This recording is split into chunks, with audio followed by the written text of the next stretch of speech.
Hello and welcome to day 3. I hope you're having fun. How are you doing?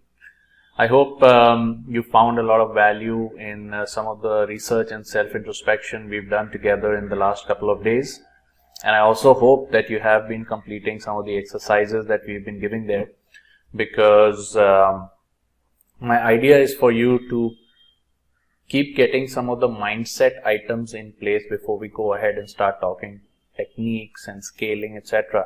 It's very, very important to have your mindset in the right place. And some of the exercises that I've been giving you in the past couple of days and will be giving you today as well will gear you towards being very clear about how you want to proceed on this journey. And clarity is the number one asset in today's world.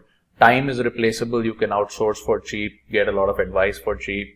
Money is replaceable. A lot of glut of money in the market. Money can be made 1,000 ways today. There's lots of opportunities.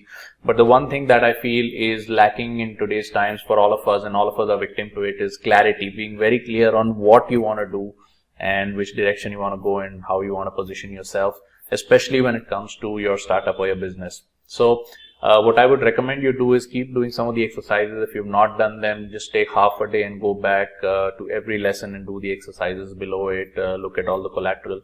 And why I say that is because now we'll be getting into a little bit of depth, and at some point during this journey, typically around day 3 or later, I've seen a lot of my readers fall off because since they've not been doing their exercises, some of the information starts getting more complex and they're not ready to go through that journey because there's past stuff pending. And, it becomes too much, and then it becomes paralysis of analysis. So as long as you keep doing the exercises on time, you will be on course, and I'm truly committed to helping you get set up with your startup and start doing your cash flow and your profits within the first 3 to 6 months. So real quick, some of the things we are going to be discussing today are, we're going to be discussing on how to craft your funnel, how to set up your profit points where you make profit out of the offering that you have. And then we are going to be going into another video on some of the basic systems that you can set up today if you want, and be ready for some of the scaling items that are going to come in the future, especially if you're going to be going into stage 2 with us as well. And then we'll have a video on what are the things you can expect, what are the phases of growth you can expect going forward, and that will help you scale through some of the problems and disappointments that you will invariably face in business. So if you have a plan, then you can always keep moving forward, and I will be there for you, but you have to do the hard work and you have to do the self-introspection. So I'm committed to your success. But having said that, I cannot do the work for you. So I really hope and expect that you keep regular and keep doing the exercises. This is the easy stuff, and in my mind, this is also the hard stuff, because all the brains you have to apply are implemented over here. And then after that, it's a lot of tools and tips and techniques that we will be sharing with you and are already with you in the bonuses that you have with this course. And then the last step for today will be the 4th video, where we will be talking about how you tie all of this up and schedule a one-on-one session where I'll help you craft your message and get you ready to go into launch. So real quick, what are the things we are going to be discussing?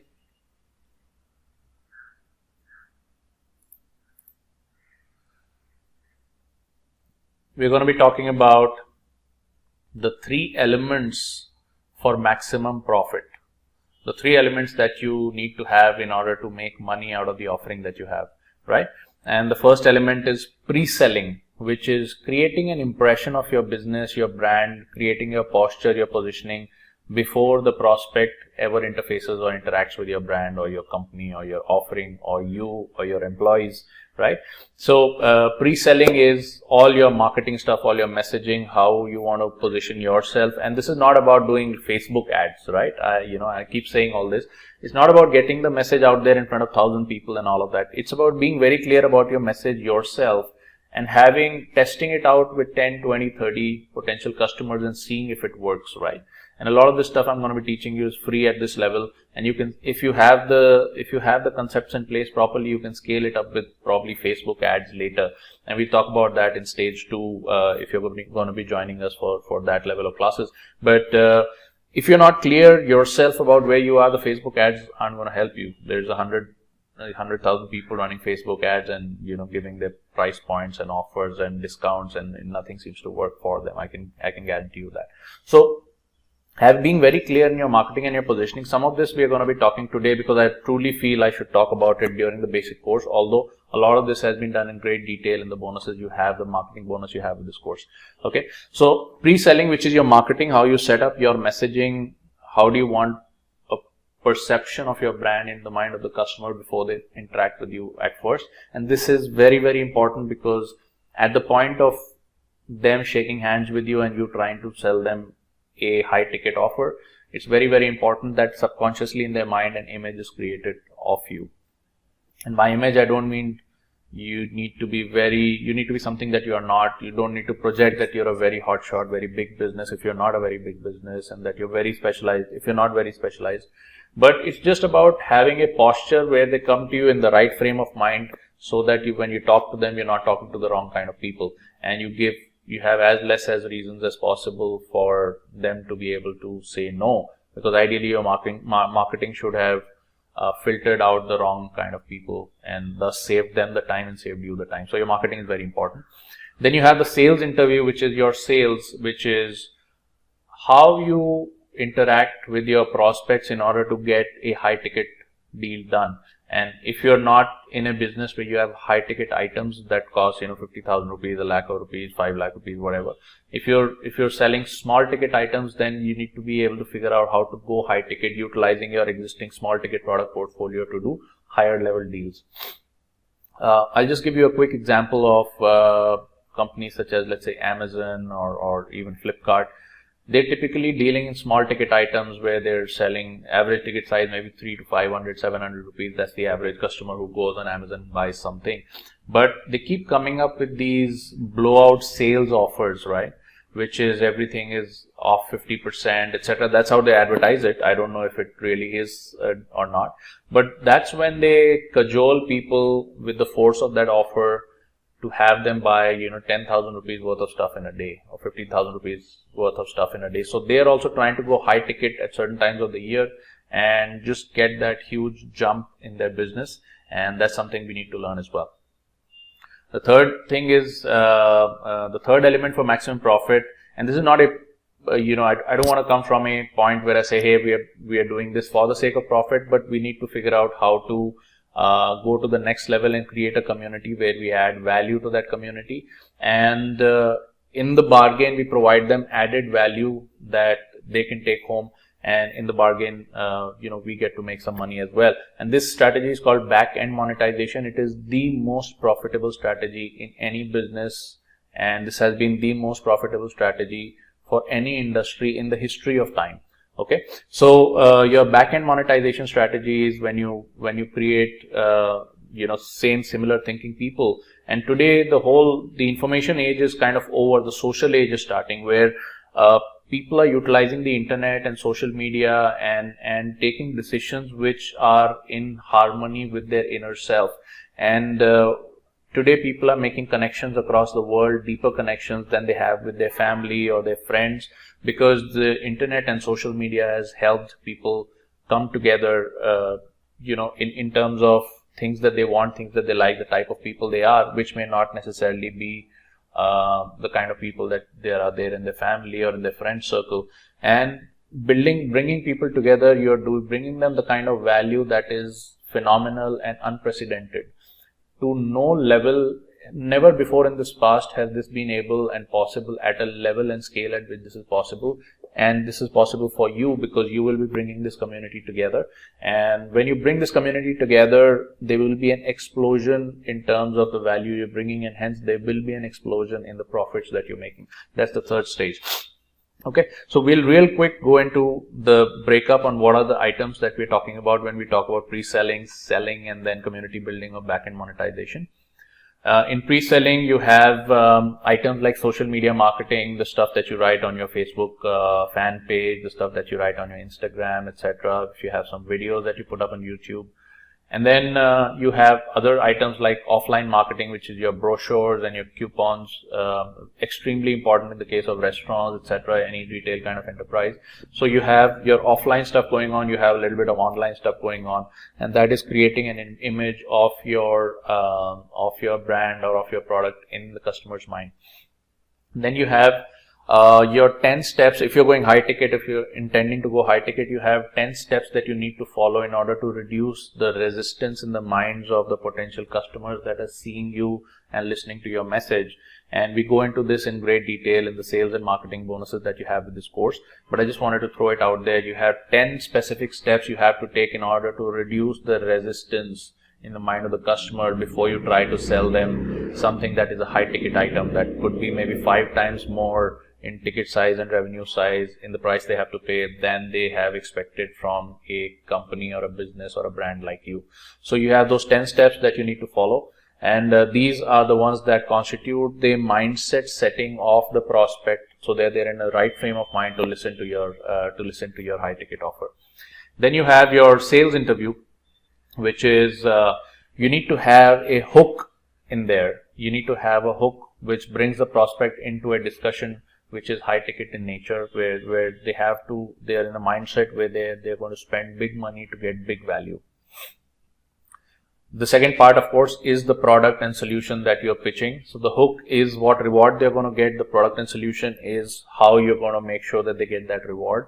And then the third thing is having them take an action right now. So one of the biggest value that you're going to be providing in the first stage of setting up your business, which is the sales and marketing part, is to get prospects to understand what they need, helping them understand how they can get it, and giving them the power and the decision taking, helping them take that decision now, right? So throwing out information, I see a lot of brands, companies, founders throwing out information and getting nothing in return, and then hoping and praying that, if I get this information to 2,000 people using maybe Facebook ads or whatever, then I can probably make a few sales. It doesn't work that way.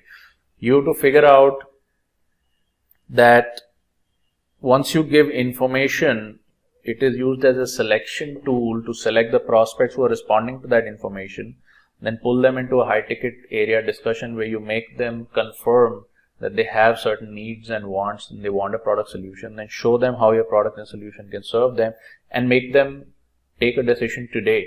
And unless you make them take that decision, you've done no value to the market, which is why you will fail, because the real value that you bring to the market is finding people who need something and bringing a product or solution that fulfills their need, and joining the two. If you don't join the two, and if you don't have the prospects take action or a buying decision, then you did not add any value to the market, right? And I need you to be constantly in that mindset that you have to select people who have that particular need that you decided you're going to service. You are going to catch a hold of them and show them in a formatted fashion how they're going to get that benefit from your product, and you're going to have them take a decision now. And that is the mindset, which is also called, like they had in that movie, Always Be Closing. They had the dialogue, Always Be Closing. I want you to be in that mindset on what you can do in order to get them to take a decision now. And that's what we call the close or the offer. That's something that we deal with in great detail in our sales course. Now, the third part again is community building, and the way you do it is, at a certain point there'll be a bunch of prospects who've used your product and service and they have benefited from it. Maybe some of them have got back to you and thanked you or given you a testimonial or 5-star rating or whatever it is. And then what you're going to do is go to the next level of product portfolio building, and this is something again we cover in the course material that you have as bonus with this course, which is the productizing bonus, where you add products and services to pull them closer to you, right? You have them come into events that you held, maybe a workshop, you have them come into maybe a seminar, you have a knowledge changing session, you have a meetup group. Pull them in closer, have them interact with other people who think the same in that particular niche for that particular topic that you stand for, right? And then like the business I have offline, which is a healthcare business, I am looking for people who do not believe that they should give up control of their health to the medical industry. And in the coronavirus days, the singular mindset that all of all of these customers of mine have, or they have some questions saying, hey, do we need to worry about the coronavirus? And my answer is, if you take care of your health, why are you giving the press or the medical community control over your health? If you take care of your health, no ill can touch you. And that is the mindset I'm promoting in that community. And when we have a meetup where we discuss these things, they go back empowered, knowing, and it's such a huge value to them to remove that paranoia of the stuff that is out there in the health world, where somebody or the other is always scaring you into something or the other. I mean, people going and buying 20 bottles of hand sanitizer in one day is just crazy. It's basically paranoid bullshit. So when that community comes together, the value that is created of them meeting each other of similar mindset is just so powerful, that the value that has been brought to that community is much more than what I feel that they got buying any of my other products and services, which includes my consulting. The power of bringing people together is just the most immense power in the world. And you're going to be able to do that. You're going to be able to do digitally through the use of Facebook and WhatsApp groups. And then you're going to do events and workshops. And then there will be some value that you will provide over there, because when people invest time in each other, they want some culmination of it, right? Even if you meet your friends and family, it is for a particular purpose, to celebrate something or to do something together. So over here also, once you start building these groups and communities, they will need to get to the next level. They will be asking you how you can help them to get to the next level. What is the next higher level product or service portfolio that you can introduce to them? And trust me, they're wanting to get to the next level. If it is a passion-driven enterprise for you and you attracted customers of that type, it will be a great service you will be doing to them by getting them to the next level, or by providing added affiliate products and services that will add to that value that they came to you to receive. And that is where we have back-end monetization. It is the most high profit form of profit making, because the customer is already there, the customer is already wanting, right? The customer is already tied to you, they believe in you, they bought from you, and they want to move ahead in that relationship. So the cost of actually getting and converting a customer is not there. It's just a cost of figuring out how to select a particular product service, even if it be an affiliate product or service, and providing it to them. So that's pretty much how the three elements of maximum profit work. And now we are going to be talking about how to set up your brand so that you can get all these pieces in place. And I've made this a little bit of a detailed video, giving you some details that are already in there in the other courses, because I truly feel that today you need to get into the mode of setting up and messaging and sending out your message to prospects. Get going at the end of today, and maybe take another 2 days to get the printed material, etc. out. So the first component of brand packaging is your core message. And your core message needs to be tailored. There are three components of the core message. The first component of your core message is that it needs to be focused on a micro industry. It is not the age of general services and products, that nobody knows what problem they solve. And all kinds of general products that sell on Amazon today, even they don't sell on Amazon, because there's hundreds of people who are providing the same general products. Very difficult for a customer to decide. So the customer decides not to buy. So nothing generic sells today. You need to be very, very focused on what your product service does, and it needs to provide a very focused need solution. And the second item is that it needs to have an eye-catching specialty. So the micro niche, it needs to be focused on a particular kind of customer or particular kind of problem solving, and it needs to have an eye-catching specialty which you throw out in your marketing message. Right? Saying that I am a accountant or I am a tax consultant is not enough. It needs to be embellished. I am a tax consultant who specifically helps companies in the range of 5 to 25 lakh rupees on scaling the GST problem. Right? Something of that sort. And we'll go into an example right here. And the third thing that is a must in your core message, the first time a customer comes to know of your brand, has to be something that we call in marketing a lead magnet. A lead magnet is something that forces not the customer to give you their details, but to give them to you in an active fashion which locks into your brand. I'll just give you an example.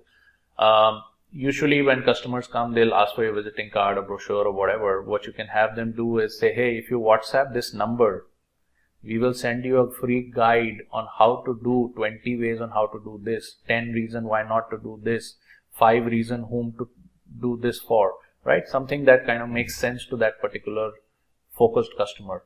And if they do give you their number or do WhatsApp that number, you send them that little guide. It can be a WhatsApp message, or you can PDF something and keep it to send in a WhatsApp response, or you can have an email marketing system which collects people's emails, and you can really automate this stuff, and we go into it in a video later today, where I'll teach you how you can use a basic email marketing system where if they send in their email, they get that guide from you, and then 2 days later they get a different email message encouraging them to come over and talk to you about a particular product or whatever it is.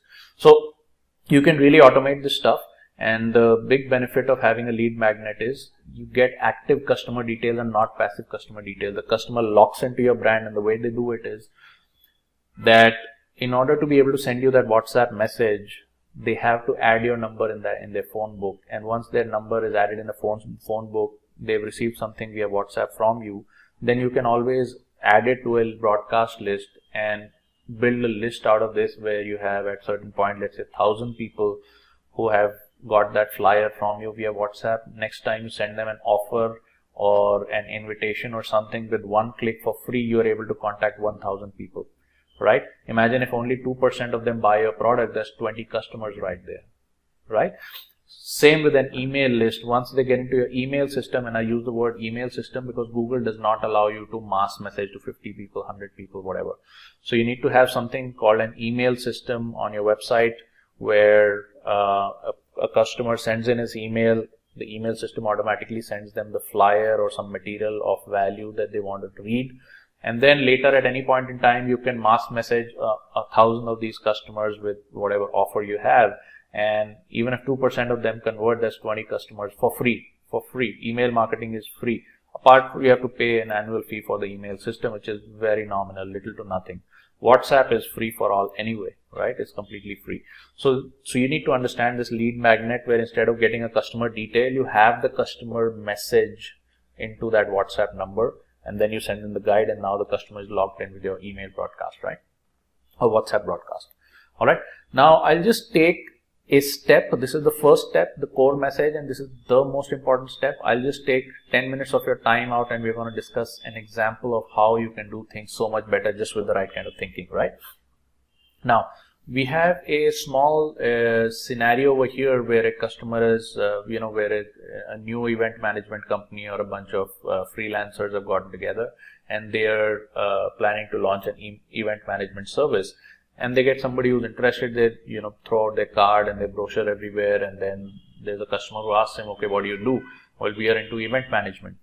Okay, and what type of events? Well, we do all kinds of events. Okay, do you do private parties? Yeah, we do private parties too. Okay, what kind of private parties do you do?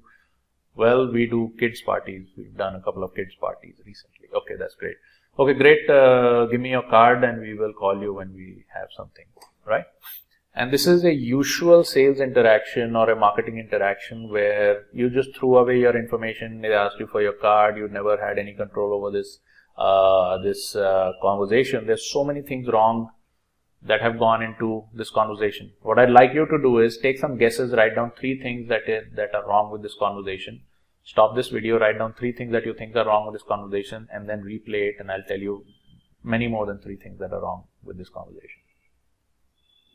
Alright, so I hope you've written down the 3 guesses on a piece of paper, and we will just see if our thoughts are aligning. The first thing is that they did not highly specialize themselves when they said we are into event management. You should be very clear of what specific thing you do in event management. And if the customer does not have that focused need, they have some other allied need, then you can always offer them something. That's not a problem, but you should be very focused on what it is, who is your target market, and what value you're providing them.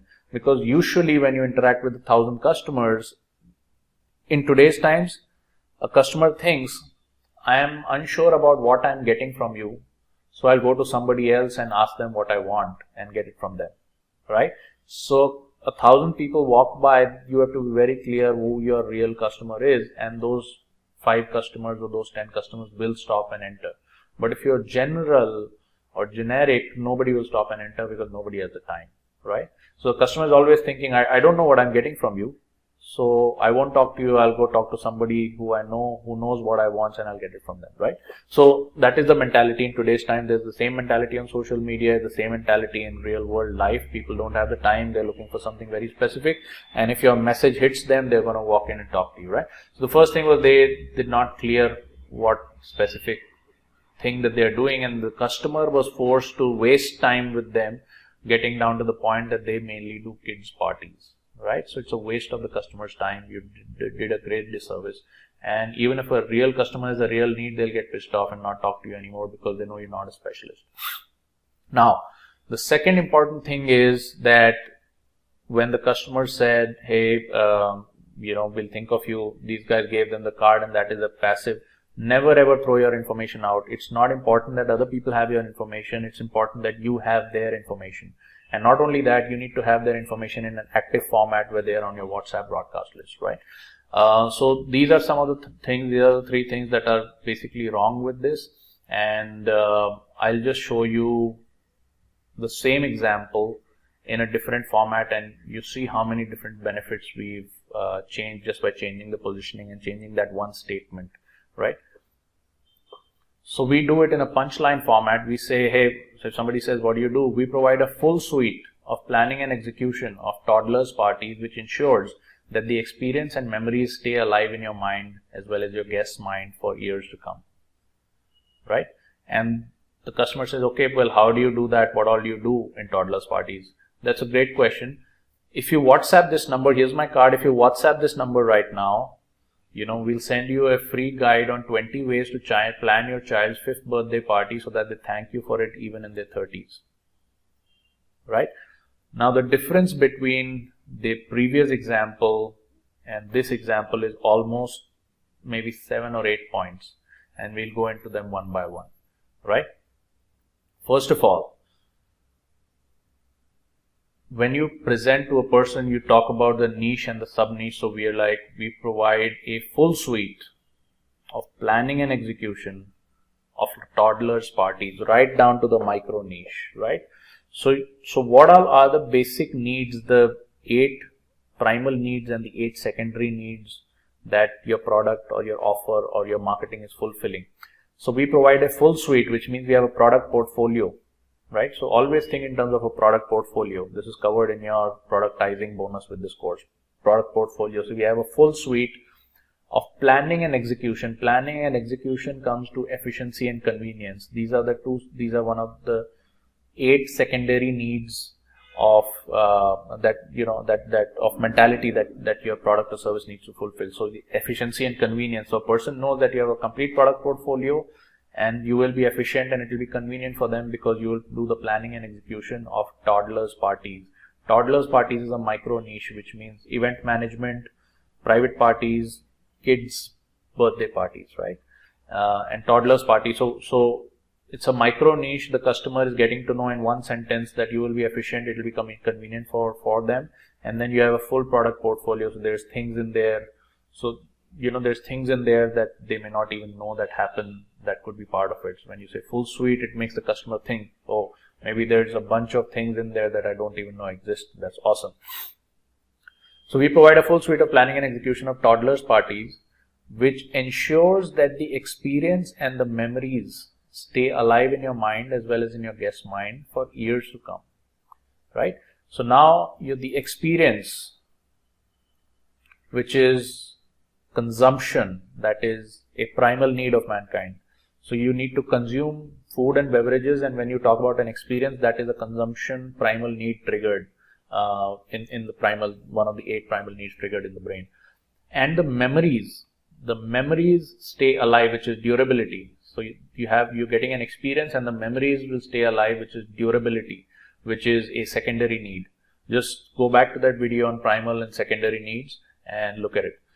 In your mind as well as your guest's mind. When you talk about your guest's mind, you're talking about the primal needs of conformity or class or status, right? So not only do I want to enjoy, I want my guest to enjoy, and I want my guests also to remember, right? So that gives me conformity, which is I'm part of that same community where everybody does kids parties and invites us, and we are also inviting them. And hopefully my party is better, so they will remember it and they'll say, wow, that was really cool. Thanks for inviting us to that party. Whatever. So that hits your conformity, your class or status, primary or secondary need. That's a primal need right there.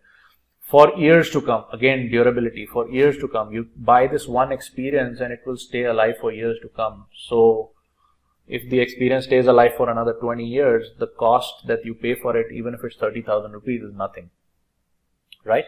Now, you're talking about if you are a kids snacks shop, if you're a cake and pastry shop, you can use this punchline and provide allied products and services. So you provide kids eats or snacks, and you provide maybe cakes or pastries, and people buy cakes or pastries during birthday parties. Well, what if you say that I have a full suite of planning and execution of toddlers parties? Suddenly your deal size increases from 500 rupees to 30,000 rupees. And once you get a 30,000 rupee deal, it's very easy to organize a kids party. You should work on that. If that's an area of passion, just figure out how many components you can add on there. You can add a photographer on hire who will come and take nice photos. You can add a person who will come and do up the event properly with a nice interior decoration and all that. And you can find people who do it for cheap. There's a lot of people who are hurting in the market today. You can find people and say, well, I have this brand, I have these customers, I want you to do it for me, but I wanted to do it under my own brand. So can we have a little partnership? How much will you charge? Well, I charge 5,000. That's great. I'll pay you 5,000 straight from my company account or whatever. So you do the dealing, but you add all these products and services, get the interior decoration done, get a photographer in there, maybe hire a magician to come and do some little tricks for kids, and bring in your eats and snacks and cakes from your store, right? So the whole thing becomes a full experience. Imagine it takes you 25,000 rupees to arrange the whole thing. You can charge 30,000 rupees or 35,000 rupees for it, and the customer will happily pay because you're creating an experience for them that them and their kids will remember, right? And suddenly, you instead of making 200 rupees profit on a 500 rupee cake, you suddenly made 10,000 rupees profit on a 25,000 rupee deal that will take you maybe less than 3 days to assemble. So it's pretty simple. Now, the customer says, well, how do you do that? How do you plan these parties? See, so that's great. We have this number over here. Can you open your WhatsApp and WhatsApp this number right now? And we will send you a flyer or a guide on 20 ways to plan your child's 5th birthday so that they thank you for it even in their 30s. Right? Now you're hitting that nerve of the customer. You're hitting that nerve and maximizing the juicy value they get out of it in their mind, right? And when I say child's 5th birthday, I'm assuming you've asked them a question. Again, all of these things are covered in the sales and marketing courses that you have as bonuses. But ask them a quick question. Do you have kids? If they ask you, well, what sort of toddlers, how do you do these toddlers parties? You ask them, do you have kids? Well, yeah, I have a 5-year-old. Oh, that's very interesting. Hey, if you can WhatsApp this number, I'm going to send you a guide on 20 ways to plan your child's 5th birthday so that they thank you for it even in their 30s, right? Now, the PDF flyer you have is a general flyer on how to plan toddlers party, 20 ways on how to plan toddlers party. But just because you told them it's 20 ways on how to plan your kid's 5th or 6th birthday party, it's very specific to them that hits their nerve. And they say, okay, let me WhatsApp you. So they add your number and then they WhatsApp that number, and then later you can send them that guide, which is a generic guide. But while you WhatsApp it, on the message you write 20 ways to plan your child's 6th birthday. If they're already 5 years old, then child plan their 6th birthday. And they read that, and hopefully it's good content. They get some ideas from you. Now they're not going to go around hunting for all the different things to plan this party themselves. They're going to come to you and they're going to say, well, I would like to hire you to plan my kid's 6th birthday party. At the very minimum, they'll say, well, my kid's birthday is 10 months out, but I know somebody whose kid is going to have their birthday in 2 months. Let me forward your details to them and let's see if they want to do, they want to hire your service. And you say, well, why don't you give me their number and I will call them on your behalf, right? So this is a clear difference between being a generalist and not being very focused on your niche, not worrying about your brand, not doing justice to your own brand, and throwing out your information and praying to God. There's a different approach. You say we provide a full suite of planning and execution of toddlers parties. You hit as many points in those primal and secondary needs as possible. And then when you say, hey, I have a flyer, you lock them into your system. You hit them another specialized statement saying, 20 ways to plan your child's birthday. so that they thank you for it even in their 30s. Now, this is a very, very, very personal thing that hits a parent, right? If I do something for my child today that the child will remember even in their 20s and 30s, that thing not only has a 25-year lifespan, but it hits a very vital primal need of mine, which is, replication or care and protection of loved ones. If the child remembers what a great birthday party the parents threw for the child 20 years ago, then it kind of goes towards adding that care and protection to their child, creating a memorable experience. And that basically hits a primal need right there. It is probably the biggest primal need in this whole statement, that your child will thank you for it even in their 30s. Okay, so you hit hard on all of those needs, and okay, so you've hit hard on all of those needs, and you've made the customer imagine the outcome in their mind. Right? Rule 1 of marketing, what is the number one use of your product? It's in the customer's mind. The number one use of your product is in the customer's mind. So you create that experience for them in the mind, and for what value they will get over a period of 20 years, 30,000, 40,000, 50,000 is nothing, right? In fact, you should go higher priced. Once you get a couple of customers, raise your price and add more elements so the thing becomes more and more memorable for the people who you are selling to. And one of the things we discuss in our sales course, the one that you get as a bonus with this, is people want to spend money with you. It's just that they need to know that they're going to get many times the value that they're spending. People want to spend more money. So when you start getting your first few customers, you start raising your price, adding in more components, raise your price again, add in more components, till the thing becomes a party to die for, right? And never mind that half the customers can't afford it. That's their problem. The top 2% of your town come to you for doing their kids' parties and pay you a lakh of rupees for every party. And the top 2% of your town are, let's say, 5,000 people. That's 5,000 customers in a 365-day period. You will be managing maybe 20 parties every single day. You'll have to build a big company to do that, right? That's the vision. So go high ticket and add more and more value. People want to pay you more. And be very, very clear on how you position your brand for bigger success, right? Now, back to the quick sheet. So your brand packaging, you have the first thing, which your core message should be very, very clear. I took 10-15 minutes extra of your time in order to drive this point home. And then you have the visuals and some of the other stuff, the marketing material that you put in place. It should take you 2 or 3 days, which is your logo. Just go to fiverr.com. You have a link right below. You can just log into there and literally say, these are my 3 main vision points, and I want the logo, and you can get different quotations and samples from different people, and just buy whichever one you like, and they'll give you a logo. Our own logo, which is the Startup Frat logo that you see on the bottom left, it has 3 components, which is the sales, marketing, and productizing. And we feel our aim is that in a very simple scenario, a person starting a startup, if they have their sales, marketing, and product figured out, they can grow their startup from there. And we bought this logo for literally for like 800 or 1000 rupees or something like that. And we said, these are our 3.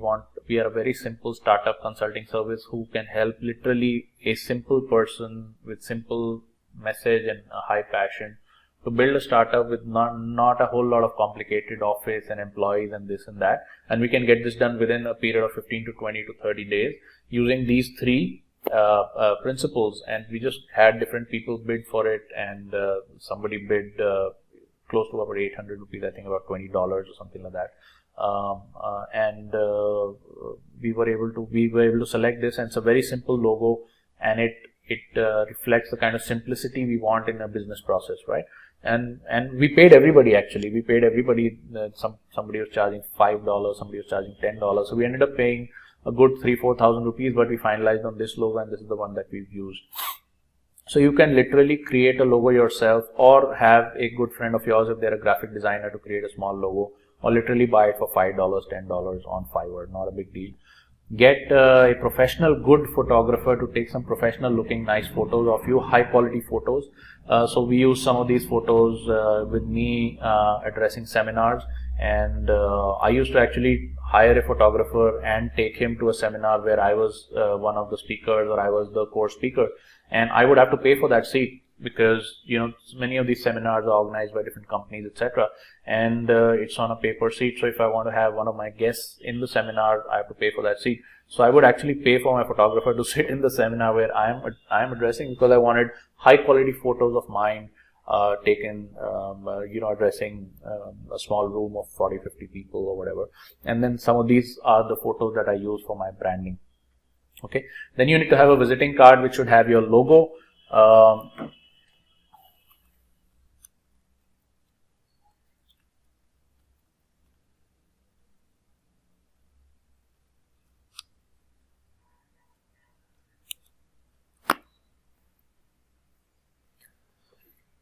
Then let's talk about domain names.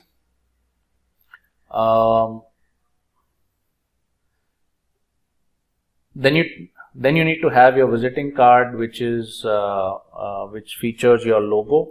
It features your email address, your Facebook group or your Facebook professional page, which are free assets to set up. So your brand, or if you are an individual, like if you are a consultant and you are your own brand, then you need to set up a fan page with your name on it and set up that free asset so people know where to find you. That's where you put in your marketing material, because if people know where to find you, they'll probably go looking and then they should see all your material in there. So it should have your Facebook group. If you want to set up your website right now, that's perfectly cool. It should have your web details. But if you don't want to get into a whole lot of digital stuff right now, that's cool. Just have a Facebook fan page or a Facebook business page on your visiting card, and a phone number that you use only for this particular product line or this particular business that's different from all your other businesses. Why I'm saying that is because customers are going to message into that number, and you should know that this is specifically for a particular brand, and your whole phone number, your email, your Facebook fan page or your website is going to act like a funnel to pull customers in. If you're using your own personal general number or your other business number for a new startup or a new brand that you're planning, then it will not be highly specific. I would recommend just get a cheap mobile device, which is a smartphone, 3,000 rupees if you need a separate device. Most phones today are multiple SIM card phones, so just have a separate SIM and get a different SIM card. Even if it's a prepaid number, it doesn't matter. It hardly costs 50 rupees a month or something. So just get that, so that number you use only for sending out material, sending out WhatsApp broadcasts. So that number is only for your business. And then you can change the messaging using WhatsApp Business, change the messaging and the display pics on it on a daily basis, so that people are in touch with your brand on a daily basis. The next thing you need to have is 2 domain names, which you can buy from GoDaddy or Namecheap, and I have the links right below. Just go there and see if you can find domain names, 2 domain names, one with the name of your brand and one with the name of your own personal name. And the reason I say that is because it's not the right time, it may not be the right time right now to set up a whole web business and online presence. Totally get it. But at some point in time, it will be the time to set up your online presence. And at that time, you'll find squatters sitting on those domain names, which is people who figure out that you're getting famous and they'll buy your brand name and then sell it to you for lakhs of rupees, right? So what you've got to do is go in there and find your brand name .com or .in or .us or .co or .info, and then your personal name .info, .us, .com, whichever one you get. Ideally, these brand names should be available between 700 to 1,000 rupees. That's all you want to spend on them. And this is an annual fee. So as long as you keep that domain name, you're going to have to pay the 700 rupees per year to GoDaddy or Namecheap, and to keep the domain for you, and you can later use it to set up your website, etc. So just to keep your foot on the domain name while you build out your other business, and then you can figure out an online presence later and come back to it. But this is an annual fee that you need to pay, about 700 to 1,000 rupees. You should find a good domain name. Ideally one with your name and one with your brand. The reason I say this is going to become extremely important for you later when you scale out the business. Alright. Now 5 types of social profiles. You want to be on every social network. You want to be on Instagram, Facebook, YouTube, LinkedIn, and Twitter. Sorry about that. Okay. Now on Facebook, you need, with your personal profile, you can create a free business page as well. So do that. With Instagram, I think you'll need to create separate IDs for your brand and your personal name. And then you'll have on Twitter a separate ID for your brand and personal name. On LinkedIn also you can create a professional a brand in addition to your personal name. And then on YouTube, it depends what you want to do. Personally, I don't use my brand name on YouTube because I'm for Startup Frat. I'm doing a lot of this stuff personally. I'm driving my personal brand as a subset of my commercial brand. So on my YouTube, I post all my videos in my personal name. So I'm building that brand as a rider, as a free rider on all of the other stuff that I'm doing commercially. So you can do that, but it's easy to set up a personal. You just need to send them a mail and all. You just need to set up a digital brand on YouTube, but you can do it in your personal name as well. Anything that you can get done in the next 30 to 40 minutes, just do it. Okay, if you need 2 separate email addresses on Instagram to create a personal profile and a separate commercial profile, that's perfectly cool. Anything that you can get done in the next 30-40 minutes is fine. Just log in, get your email password so you know you have a profile over there, and we will be teaching you what to do with these profiles in the marketing course that you have.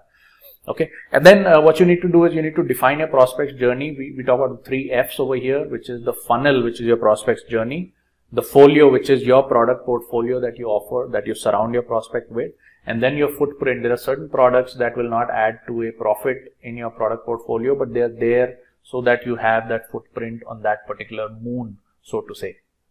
Right? Just to give you the example that, for example, Microsoft, they had the Windows, which is the operating system, and they were giving away Internet Explorer, which is a browser. In those days, browsers used to be paid softwares. They would give it away for free in order to kill the other competition in the browser market, which was Netscape. So they had a product portfolio in every place, and some of these products were not even money making. Like if they gave Internet Explorer for free with their Windows, then basically that product did not make any money. And then they also have products that are there just for footprint. They're not dominating the market. I don't know if they're even making a profit on those, but they have a footprint in that market, and that is mobile phones, right? So they have these Windows phones. They bought over Nokia, and Nokia was a specialist in making Windows based phones. In terms of the Android market or the Apple market, Microsoft is literally nowhere, but they have a footprint in that market. They have a little product going that they can latch on to whenever mobile overtakes desktop by 4:1. Right now, mobile is about 60%, desktops are 40%, so it's about 1.5x. But tomorrow, if mobile becomes so big that mobile is everything, then Microsoft has a footprint in that market and they'll fire up that engine later, right? So you need to keep on adding products, even if they don't make net profit. If you can run them for break even, there's no point, there's no problem having them. And that adds to your whole product environment. Define your prospect's journey, which is your funnel, build your product portfolio, and start creating this like-minded community who appreciate the message that you have, who appreciate your brand as a brand, who appreciate you as a person, who appreciate the value that they're getting out of your products and services. And then invest a lot in learning, because when you take this customer community to higher and higher levels, bring different products and services to their service, then you need to be learning about how to take it to the next level. So a lot of attending functions, reading a lot of books, reading a lot of material, buying a lot of courses. I bought a lot of courses to get to where I am. And like I've said earlier in this course, we will be able to help you to take you towards a certain level, and there may be a certain level where you reach where you need bigger mentors, better mentors, and different courses that you will probably buy in the future. So this is not about selling you a course and keeping you in our environment. It's about doing the journey with you towards a certain level, and we hope that at a certain level you outgrow the whole thing and you need different coach or a different coaching program or a course that you need to take in order to reach your business to the next level. Alright, so I think that's pretty much it for this video. What I want you to do is, as an exercise, is write down the 3 things, the 3 ways in which you can design your brand, your funnel, your product portfolio, and how your messaging will be. So just write down 3 ideas from this video, and we will be discussing these in our one-on-ones when you are finished with day 3. So write down all these, because then you should have these thoughts written down for the one-on-one. Otherwise that time will be wasted for you. Alright, see you in the next video. Bye bye.